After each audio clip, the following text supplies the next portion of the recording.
Hello, ladies and gentlemen, and welcome back to the Common Sense Crypto channel. As with you always, this is Rich doing another video today on XRP. So I hope you're all having a wonderful Friday wherever you are in this great world. We're going to talk about XRP. I'm going to start with this. Look at, we hit 50 cents. And that's great because we've been going sideways for so long and all that frustration. This is the moments it builds for. The times where we start moving upward. And finally, we're holding around 50 cents. And then there's this. So XRP surpasses Binance USD Token as the sixth largest cryptocurrency after surging 17% in the last 24 hours and over 45% in the past week. And again, people are very euphoric right now about XRP. Most of the people out there don't have a clue about XRP. Just wait until it decouples completely from Bitcoin, and you'll see some big-eyed, angry folks out there in disbelief of the price it's at. They had a chance to become wealthy, but looked the other way. And again, at some point, XRP will decouple from Bitcoin. Crypto remains a priority for the UK under new leader, drawing industry excitement. At least Ripple knows they will be more than welcome to make the UK their home. Their innovation will also be appreciated. And I believe Gary Gensler is holding back innovation inside of the US at a very critical time. Right now is not a good time to be holding back innovation. Ripple defendants object to the SEC suggestion that the SEC will seek additional time or pages if other amici curiae submit briefs. This is yet another transparent attempt to further delay resolution of this case, and the court should reject it. Now, I've been holding XRP for a long time. It's been a long, bumpy road with the SEC. More delays? I mean, come on. We had enough of the delays already. And then there's this. By mid-November, we should have the motion for summary judgment fully briefed in front of the judge. The question is, how long does the judge take to make a ruling? It could be 2 months or 6 to 8, 9 months. Brad Garlinghouse said that. Now, normally, he would say something like that, and all of a sudden, the price of XRP would plummet. But it's not. This is different. All Ripple gets is a shout out after they face this all by themselves with no help from KM Smith DC, Blockchain Association, for 2 years. A lot of shame to go around. Johnny Deaton tried to tell them Ripple was fighting for all of crypto, but they didn't care since it wasn't Bitcoin or Ethereum. And again, once Ripple wins this lawsuit, which I 100% believe they absolutely will, it's going to, echo through the entire crypto space.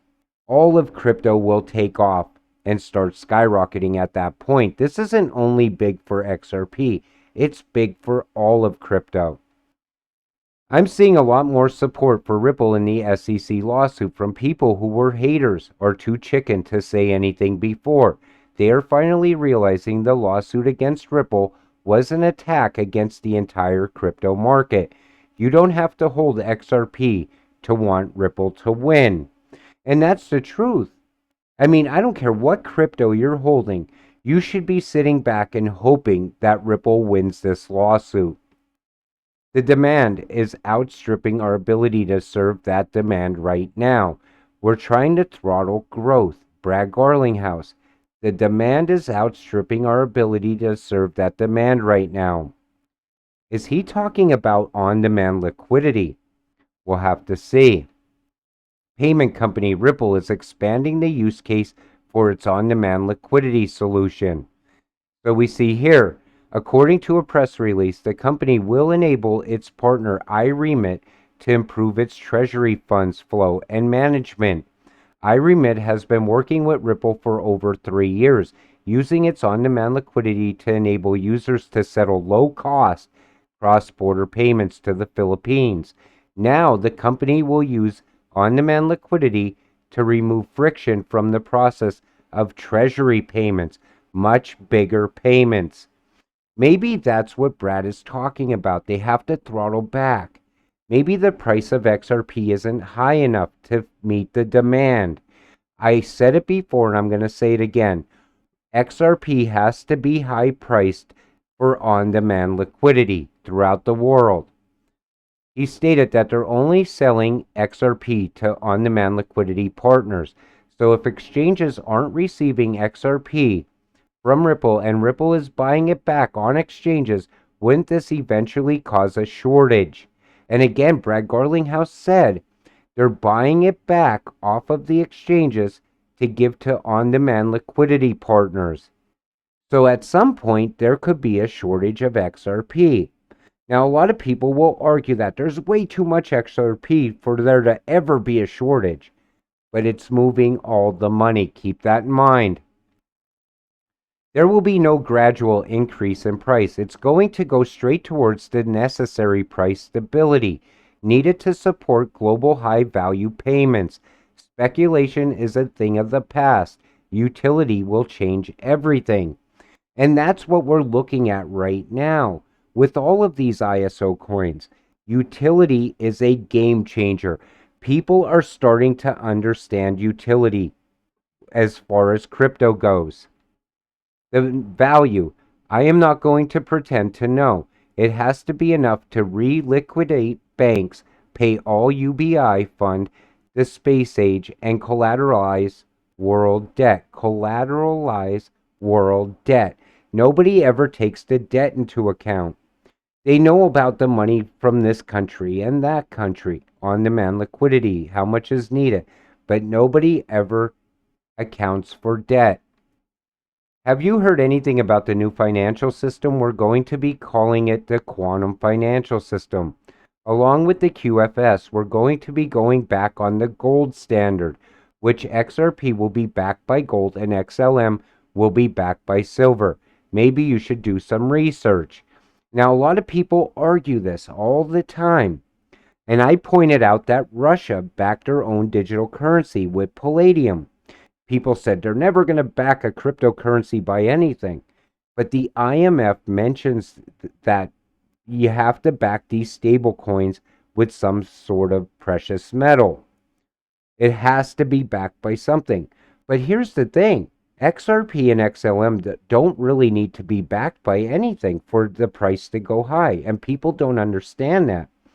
Because if you're moving the value of a precious metal, XRP still has to be high priced to move that value.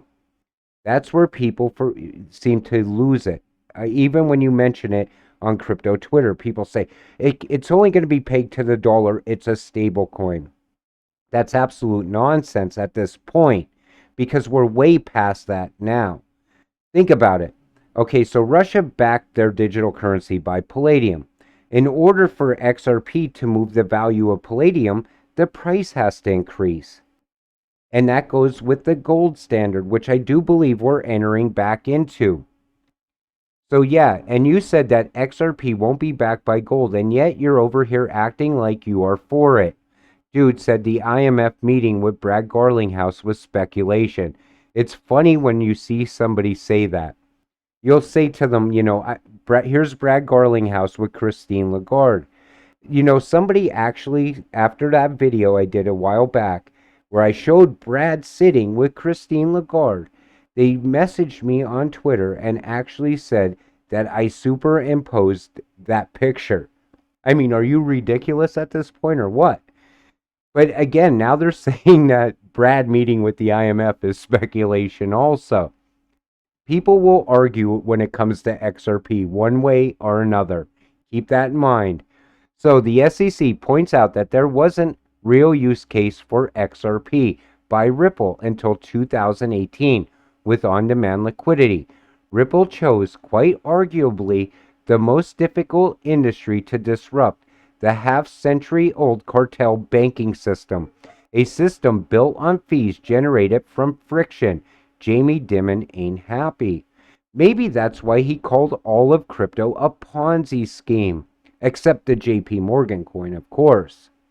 But that's the way people are looking at it right now. This is tearing apart the banking system. And I'm going to do a second video talking about how we get to that high-valued XRP, because I believe something big is coming. I believe the SEC needs to drop this case already and let the U.S. move forward as far as innovation very soon, because things are changing very fast. And I'll talk about that in another video. So with that said, I'm going to wrap up today's video. I want to thank you all for watching. Please click the like and subscribe button as it helps this channel grow. We'll see you in the next one. Have a great night.